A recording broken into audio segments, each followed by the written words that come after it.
So thanks Ross, and thanks Nice Work, and thanks Creative Mornings, and hello Susanna. Hello. Oh, I've got a clicker as well.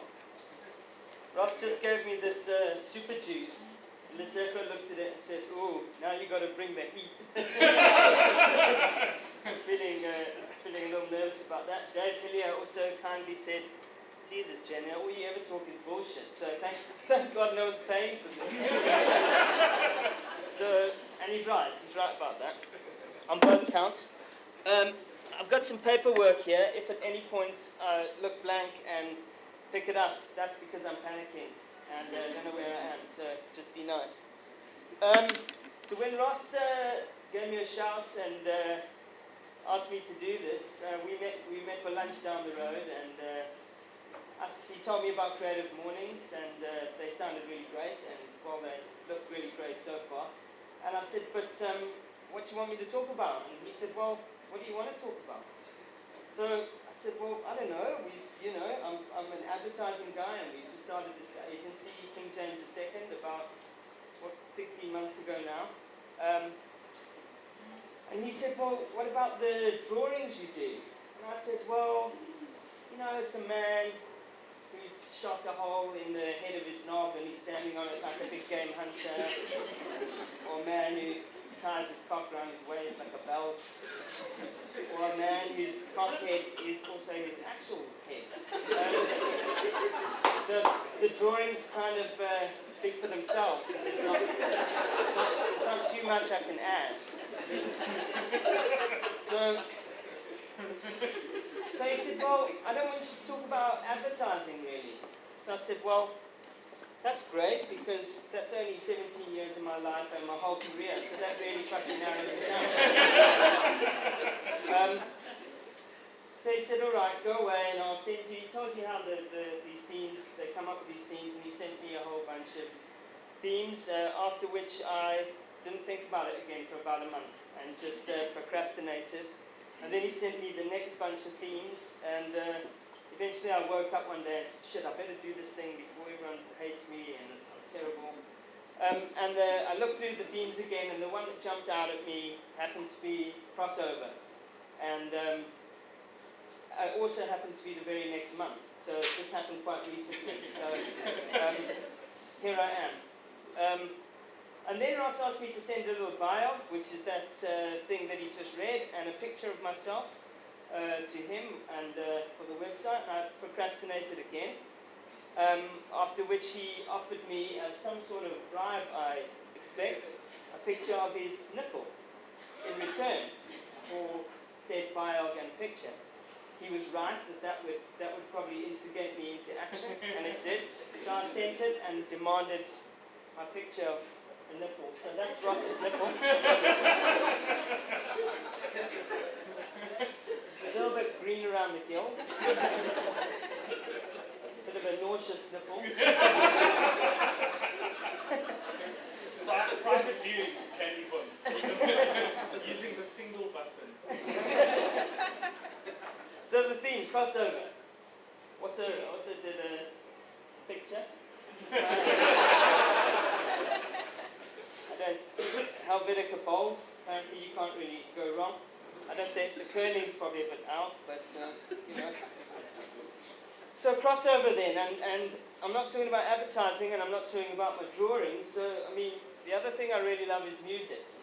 I collect a lot of music. I've been DJing for quite a few years, and I make compilations for a lot of my friends quite often, and it's just something I really love. So I'm going to look at crossover in a music sense. As in a crossover hit. And what that essentially means is, well, what makes a great pop song? what makes a song transcend so that people around the world hum along to it, whether they want to or not. Popular belief is that for a song to have that sort of widespread appeal to like a broad range of people, that it should have no kind of cultural quirks or regional flavor, that it should kind of taste of nothing but still be sweet, you know. But every so often, and I'm talking very rarely, there'll be an upsetter.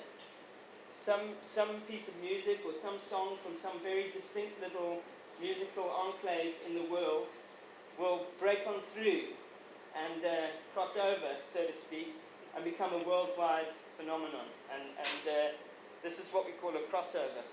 So essentially, having a crossover hit is the art of making everyone happy. Hence the name of my talk. So by some piece of like pure intergalactic fluke, like you managed to do something that makes everyone in the world happy.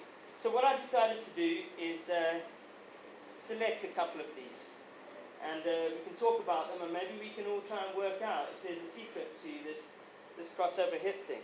Does this thing have like a volume, or do I do that here? That's obviously part old school, part new school.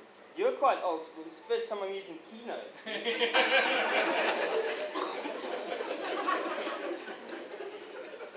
So let's see.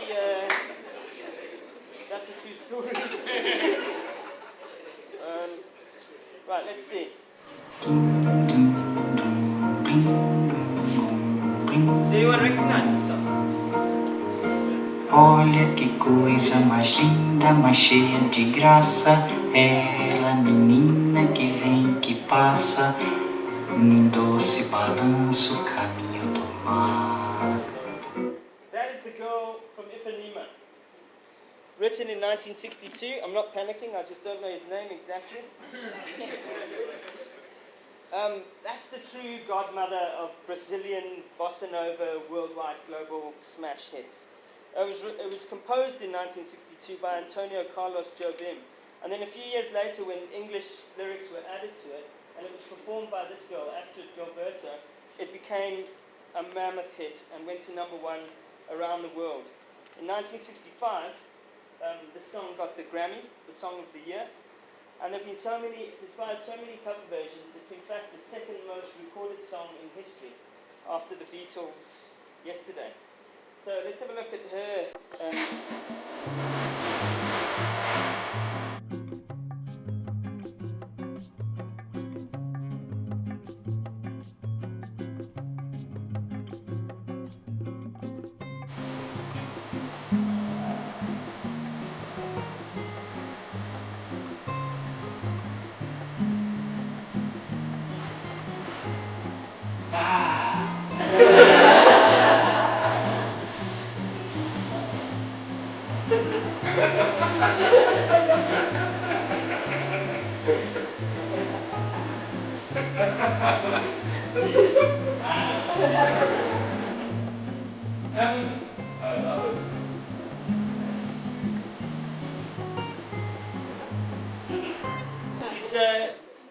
She's not really putting her back into it, really. I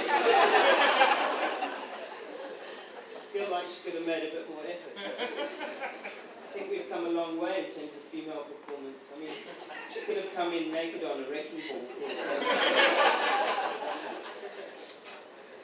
Anyway, The Girl from Ipanema was a song that was composed in 1962 about a real girl. A man who was sitting on the beach at a bar at the beachfront in Rio, and would watch this same girl walking past down to the beach every day, which is a little herby, borderline rapey. But the girl's name is Eloisa Pinheiro, if that's how you pronounce it. I don't know, Susanna, maybe you can help on that one. But that's her. That's the girl from Ipanema back in the day. This is her now. She's nearly 70, colours and slack. She went on to become a minor celebrity in Rio. She appeared at events and she was on TV. But of course, the writers of the song made a fortune, made millions from this song. And she never made anything, of course. But she, of course, tried to ride that fame a little bit, to the point where she tried to open a boutique store called The Girl from Ipanema and was sued by the songwriters. But that didn't stop her. She kept pushing on, riding her small wave of relative fame. And in 1987 appeared as a Brazilian playmate in Playboy magazine. And then again in 2003, where, as you can see, where's the pointer? She has her hand on her own daughter's vagina. Now, I'm not one to judge. I don't know if it's kind of culturally accepted in Brazil for one to put one's hand on one's daughter's own vagina. But there you go, there she is. So, that's, I downloaded a whole lot of other pictures from this for research purposes only, of course. Here's one of them. So as you can see, the daughter of the girl from Ipanema also managed to ride the horse of relative fame into a new generation. Bareback. I was looking at that horse last night, wondering if it was. Do you think that horse is stuffed or real? I mean, if that horse gallops, there's going to be some issues. It's going to chafe at the very least. So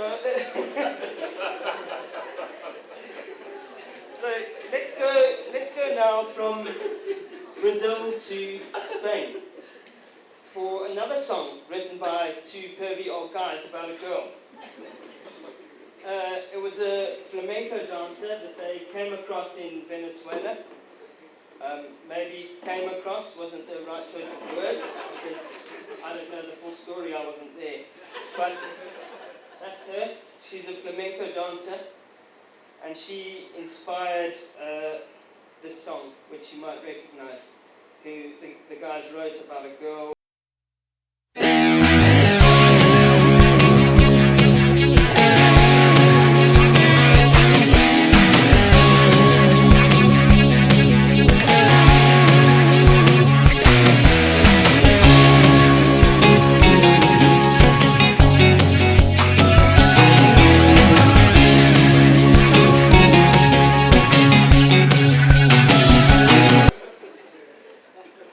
So this piece of Latin dance pop was written by Los Del Rio in 1996. Los Del Rio loosely translates to the Del Rios. And in 1996 it became a mammoth worldwide hit. To hit you with some numbers, it sold over 17 million copies around the globe. It's the second best-selling single of all time, still now, beaten only by Elton John's Candle in the Wind. What the fuck is wrong with the people?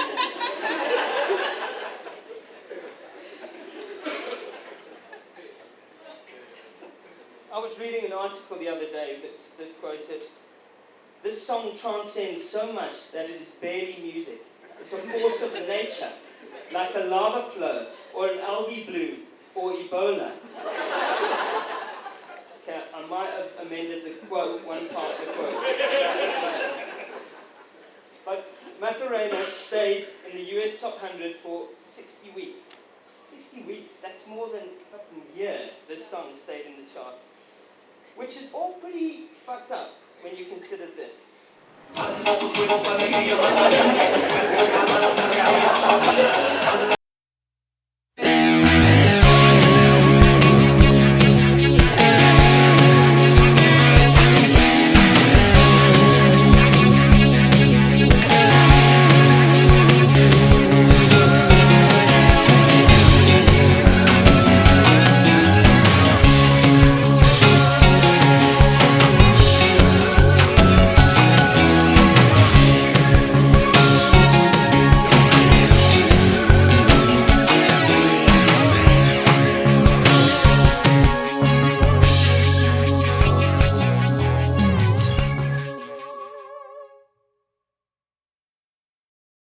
original Spanish lyrics, which I'll let you have a look at too, so you can take this in.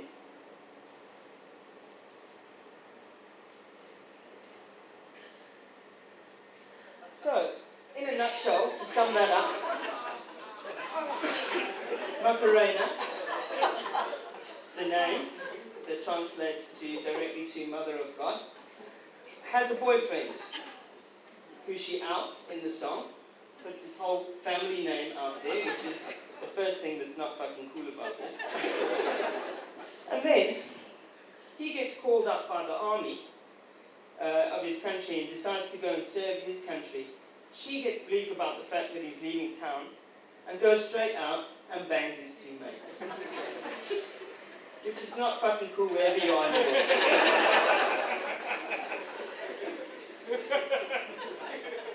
Here we have 50,000 Americans in the Yankee Stadium setting the Guinness World Record for simultaneously dancing the Macarena like that ain't no fucking thing. Like it's okay when your man gets called up to the army to just go out that night and bang his two best mates. The whole thing's just so confusing to me. I feel like we've all been suckered.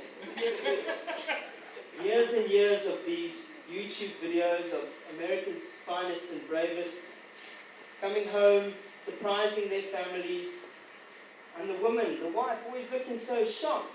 Well, that's because Chad, the best man at their wedding, is next door in the bedroom still smoking a fag. Anyway, the Macarena, let's talk about some numbers. Yeah, as much as these guys to this day keep pumping out the Latino dance hits, they've never had a hit again in the US, and they probably never will. You know, these one-hit wonders come around very rarely, as I've said. But you kind of get the feeling that they knew at the time that they best ride this wave, because it's the only thing.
Surely you would choose a happy cat noise. Sounds like that cat noise your cat makes when you put him in the box and he knows he's going to the vet. That kind of cat noise. Anyway, I thought maybe we could have a quick fire bonus round to get us all the way through the 80s and to the present. So put your hand up. All of these songs I'm going to play were international global hits, number ones. Put your hand up and maybe Rob or Ross, someone's got a prize for you if you guess it. Oh, I see. Pepperoni. Lambada. Anyone? Lambada. Lambada. Look at that. All right, next one. Did you get it?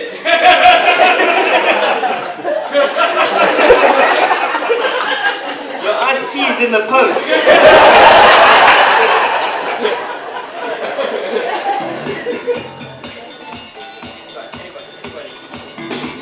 Oh, let's hope we don't have to wait for the lyrics on this one. Anyway.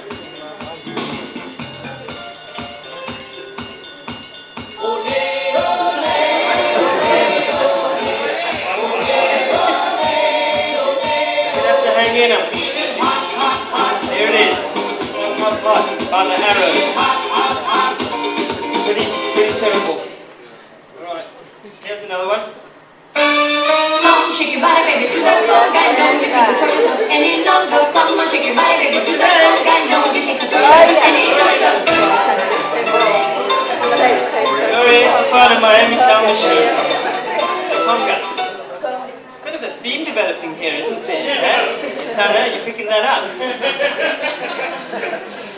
This one. Not bad. Okay. In German. Yeah.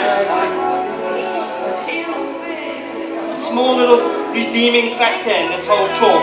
Yeah. The last one I'm going to play.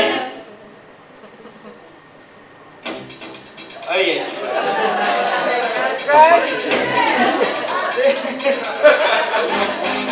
This one is in the crossover list because this is actually a Eurodance track from Belgium, in fact, that crossed over and made it onto the world stage. And occasionally, if DJing and the night takes the right kind of turn, I have been known to hit play on that one from time to time. Which brings us, you know, through most of the crossover hits there have been, at least in our lifetimes, and lands us swiftly into the present, where a chubby Korean unwittingly unleashes a monster onto the world. A monster that dances like a little horsey.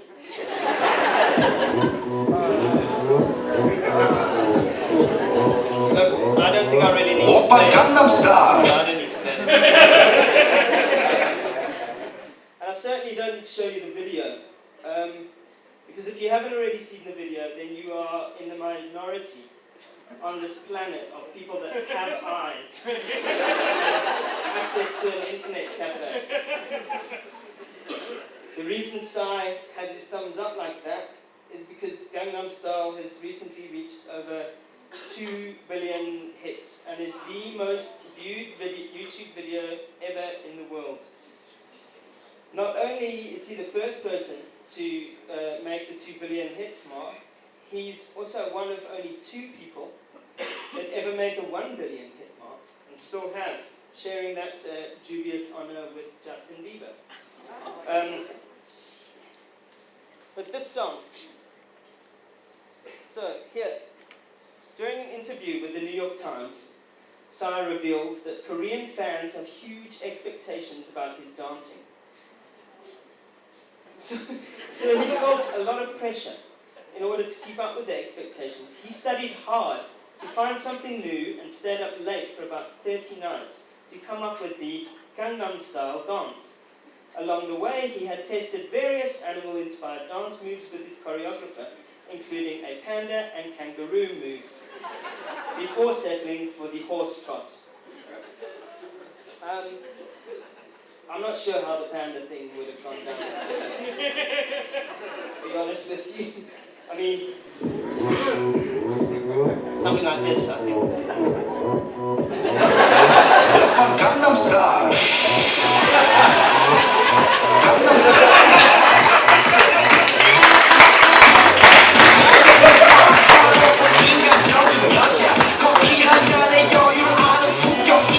I think he made the right call on the horse. I think what people don't realise is that Psy's he's not a new guy on the scene, he's a veteran. 11 years ago in 2001 he made his debut, and it's only 6 albums and 18 singles later that he had this freak breakthrough hit called Gangnam Style, and I think he knows, and we all know, that there's pretty much no fucking way that it's ever going to happen again for him like that. So, that's us in the current. Now let's go all the way right back to the beginning, to the year before the girl from Ipanema, in 1963, when this happened.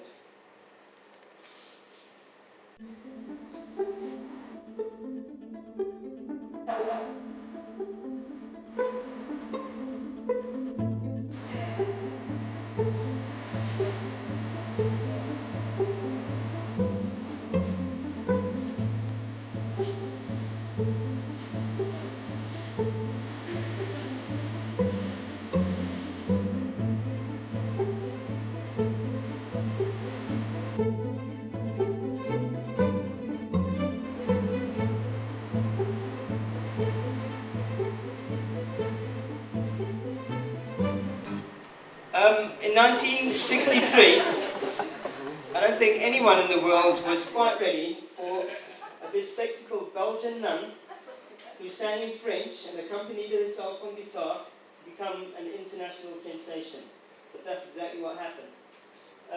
Her song, Dominique, was a global hit and a worldwide mammoth #1.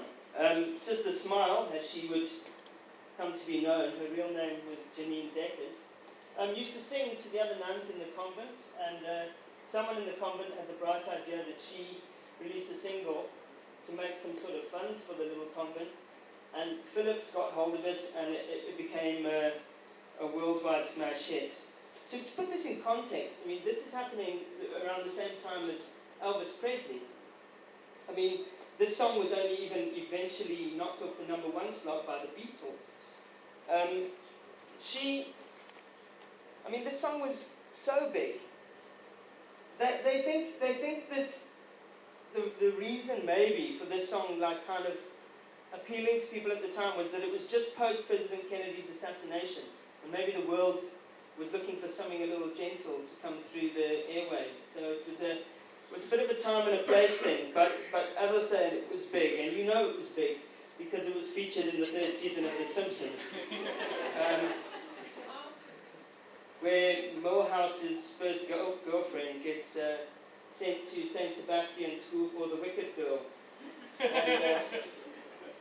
and Sister Smile sings Dominique in there.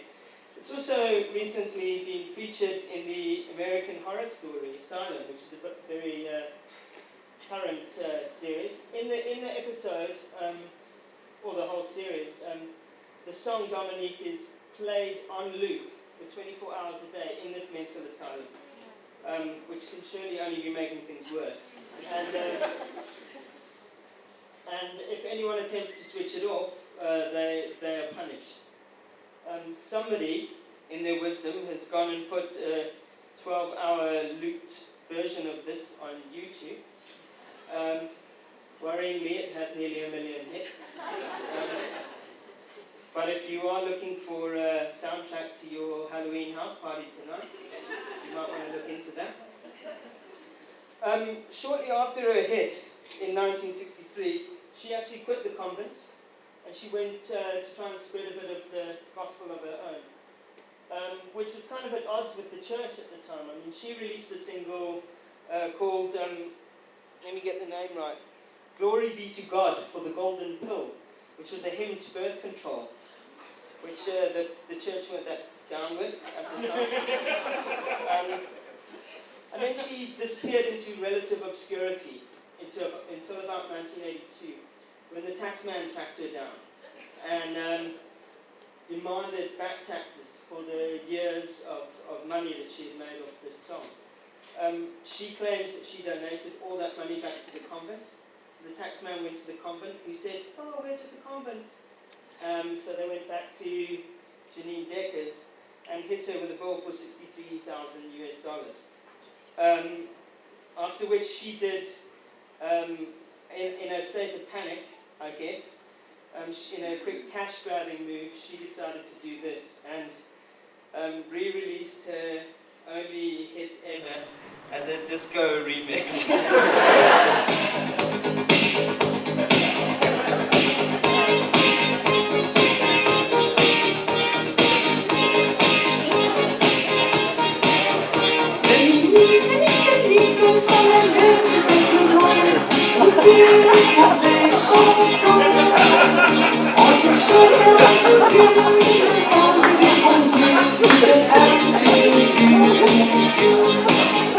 À l'époque, j'en sentais dans les cœurs des rois, des midi que notre frère convertit les habituants.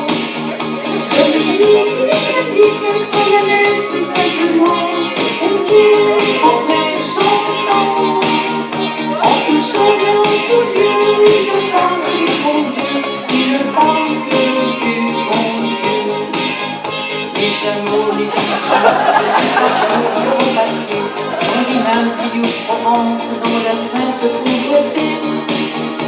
Well, of course, quite predictably, it didn't set the dance floors or the charts on fire.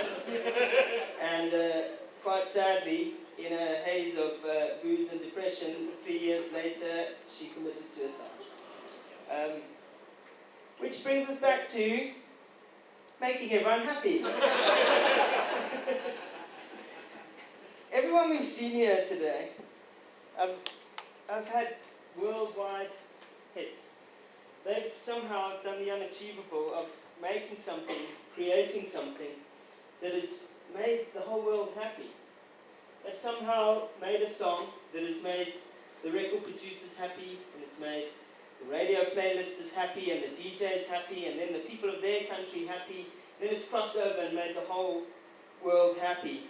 But as we've seen from some of the examples today, there was kind of still one person who wasn't really happy at the end of that thing.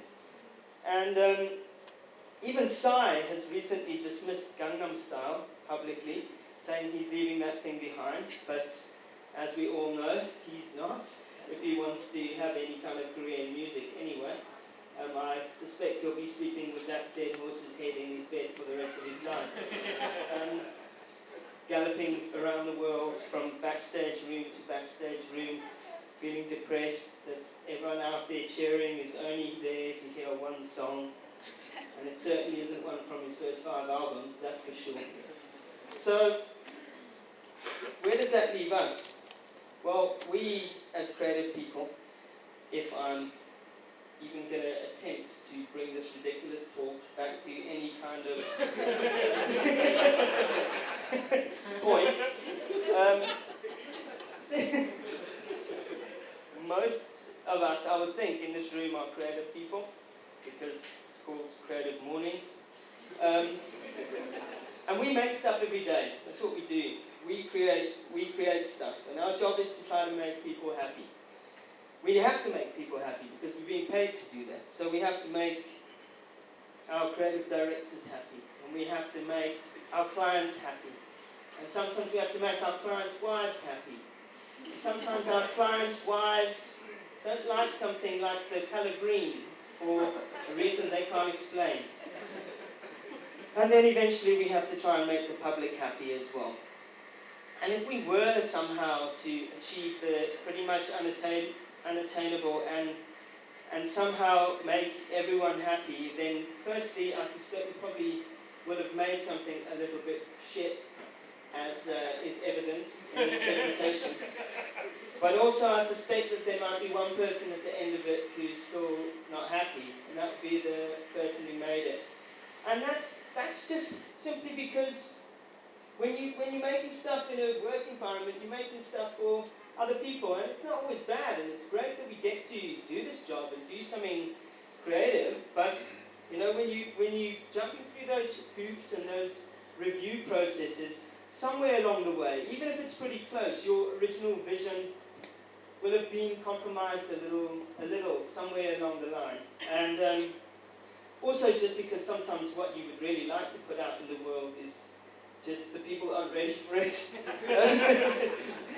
But what myself and Rob have always kind of said to our creatives is that we feel like it's really important that all creative people have some sort of creative output outside of work. Something that you're not being paid for, something that you love.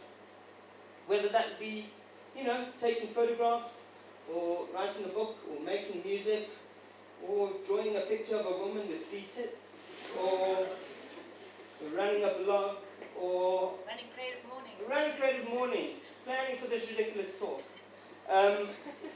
Just something and anything, and it doesn't matter what it is. All that matters is that you are the only client at the end of that, and that the only person who needs to be happy is you. Thank you for having me, and thank you very much.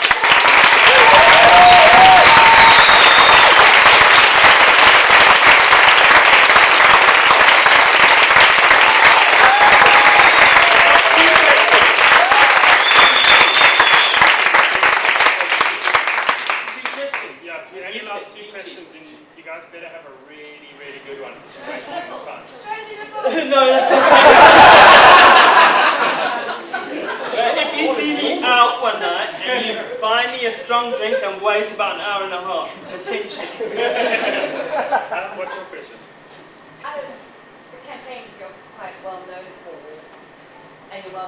they're very happy. Which one made you the happiest? Which one? I think there's two campaigns in my career where I think I managed to sneak something into the world that was kind of definitely had like my dirty thumbprints on it. And one of those was Dave Hillier was a part of, and my copyright at the time, Brad Riley, and that was the Raj and Raj 2 campaign for Corsa Light, which Dave animated, and myself and Brad actually were the voices of those guys, and I was the Raj one. And if you go back and look at some of those animations, there's some pretty fucked up shit. Like how we said some of that stuff on the radio, I don't know, purple helmets. And, so there's that one, and then the other one was just a client I worked on for about 10 years, and for the last 5 of that with Rob, which was Chicken Licken, and that was just a result of having like an absolutely amazing client who just literally said to us in the boardroom, look, you know, I make chicken, and you make ads, and like, don't fuck with my chicken, and I won't fuck with your ads. And he pretty much let us do what we wanted. You know, we present work to him, and he'd look across the boardroom table, and he'd say, is this what we're going to do? Is this the right thing? And we'd go, yeah. But when you have a client that trusts you that much, something happens, as opposed to a client who you just hate and you're trying to get away with something. When you have a client that trusts you like that, there is this like, sense of responsibility at the same time that you don't want to let them down and you don't want to fuck it up. But I mean, that said, there are some ads that we did there that I'm incredibly proud of. The monkey one that Ross mentioned, and even more so was the Afrikaans family that moved down into the bunker. Which, you know, was a pretty risky thing to put out into South Africa, but we got away with it. So yeah, there you go. Those.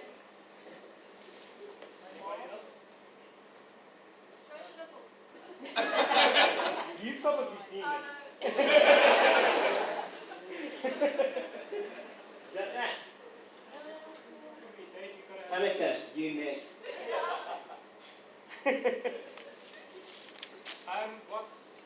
What if you were to become a professional DJ? Which clubs would you ban? Why? You know. I don't know if I can even call myself a DJ. Like I play on a laptop, you know.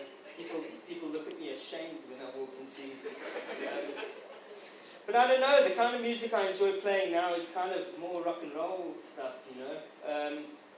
So probably a very small, dingy club somewhere near here, with all of you in. How about that?